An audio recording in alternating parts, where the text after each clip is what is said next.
Hello అండి, capsicum tomato curry. ఒక పెద్ద క్యాప్సికమ్, 4 టమాటాలు, ఒక ఉల్లిపాయ, ఒక పచ్చిమిరపకాయ తీసుకొని చిన్న చిన్న ముక్కలుగా కట్ చేసుకోవాలన్నమాట. స్టవ్ మీద బాండి పెట్టుకొని కొంచెం నూనె వేసుకోవాలి. జీలకర్ర, ఆవాలు, పచ్చిమిరపకాయలు, కరివేపాకు, ఉల్లిపాయలు వేసుకొని బాగా వేయించుకోవాలి. తర్వాత ఒక 2-3 వెల్లుల్లి రెబ్బలు తీసుకొని కచ్చా పచ్చాగా దంచుకొని ఈ పోపులో వేసుకొని 2 నిమిషాలు వేగనివ్వాలి. ఉల్లిపాయ వేగిన తర్వాత క్యాప్సికమ్ ముక్కలు వేసుకొని బాగా వేయించుకోవాలి. మంచి అరోమా వస్తుంది వేయించేటప్పుడు. ఇప్పుడు టమాటా ముక్కలు వేసుకొని బాగా కలుపుకోవాలి. కొంచెం సాల్ట్, కొంచెం పసుపు వేసి కలుపుకోవాలి. దీని మీద మూత పెట్టేసి ఆ మూత మీద కొంచెం వాటర్ వేద్దాం. చూడండి, ముక్కలన్నీ బాగా మగ్గిపోయాయి.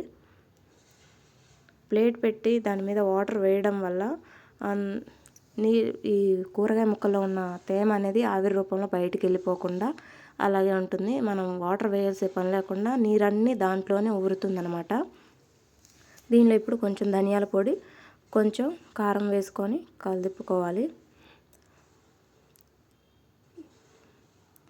ఇలా ప్లేట్లో వాటర్ వేయడం వల్ల మనకి దాంట్లో ఉండే విటమిన్స్ అవి ఏమీ పోకుండా ఆ కర్రీలోనే ఉండి కర్రీ మరింత రుచిగా ఉంటుందన్నమాట.